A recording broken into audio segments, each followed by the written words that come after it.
أعوذ بالله من الشيطان الرجيم بسم الله الرحمن الرحيم يا أيها الذين آمنوا إذا نودي للصلاة من يوم الجمعة فاسعوا إلى ذكر الله وذروا البيع. Assalamu alaikum wa rahmatullahi wa barakatuhu. Friday sermon of 25th June 2021, 13 Dhul-Qaddah 1442 AH. Delivered by Imam Jamaatul Sahih al-Islam Hazrat Khalifatullah Munir Azim Ayyadullah Ta'ala bin Azizul Aziz of Mauritius. After greeting all his disciples and all Muslims around the world with the salam, the salutation of peace in Islam, the Khalifatullah Ayadullah Ta'ala bin Azizul Aziz read the Tashahud, the Taws, and the Surah Al-Fatiha, and then he focused his sermon on the subject of false concept of freedom.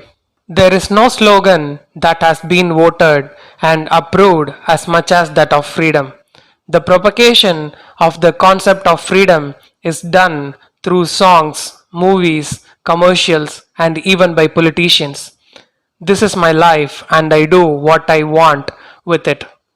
This is the typical phrase that has resonated in many movies to indoctrinate people's mind with this concept.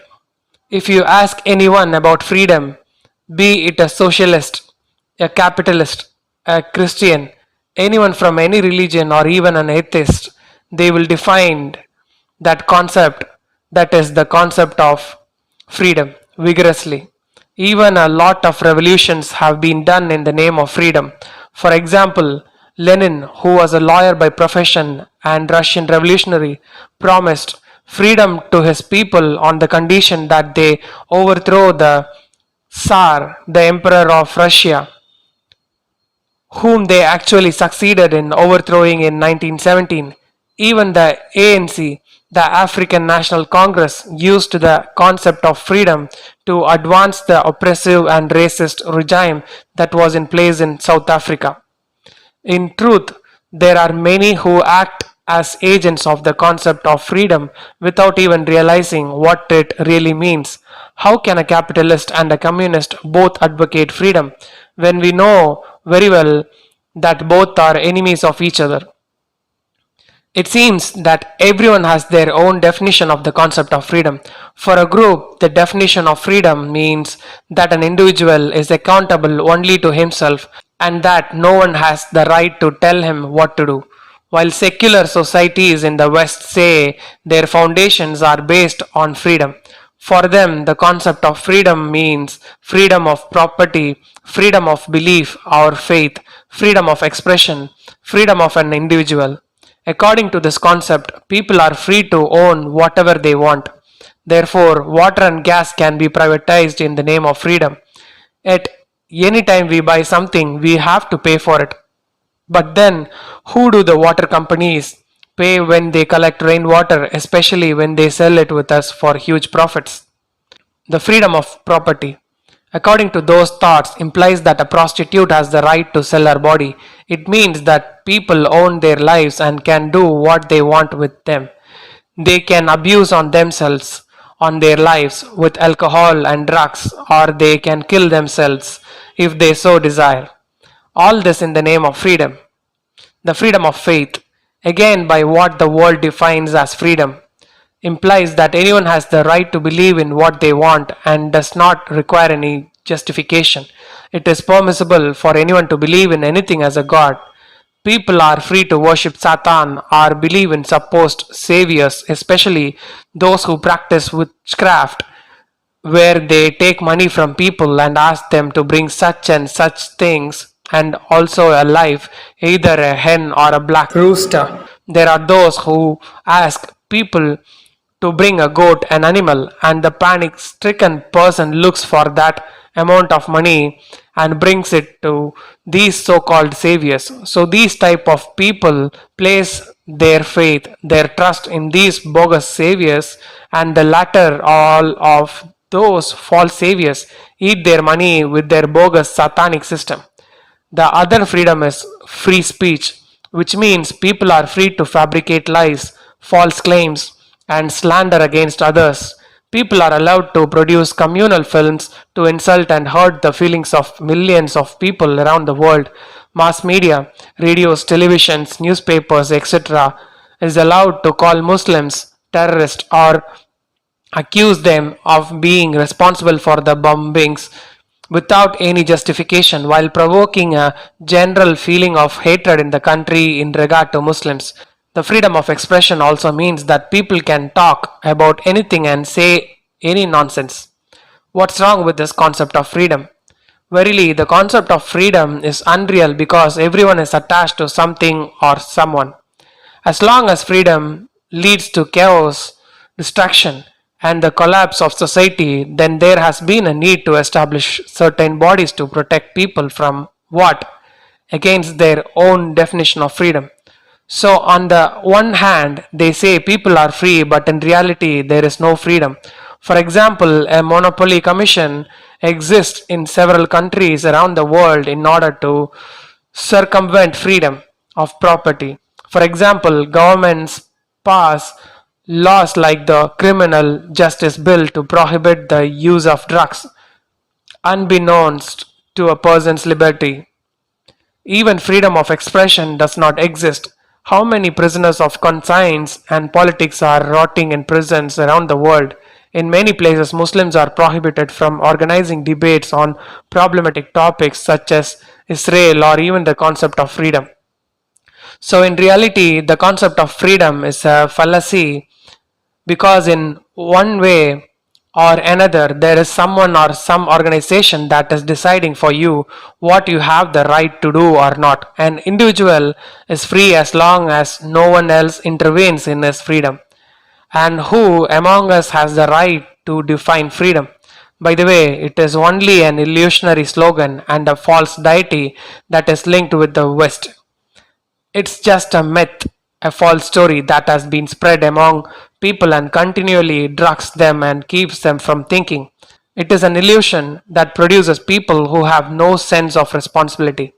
It prevents anyone from telling their neighbor what to do or not to do, and each person only has their own responsibility.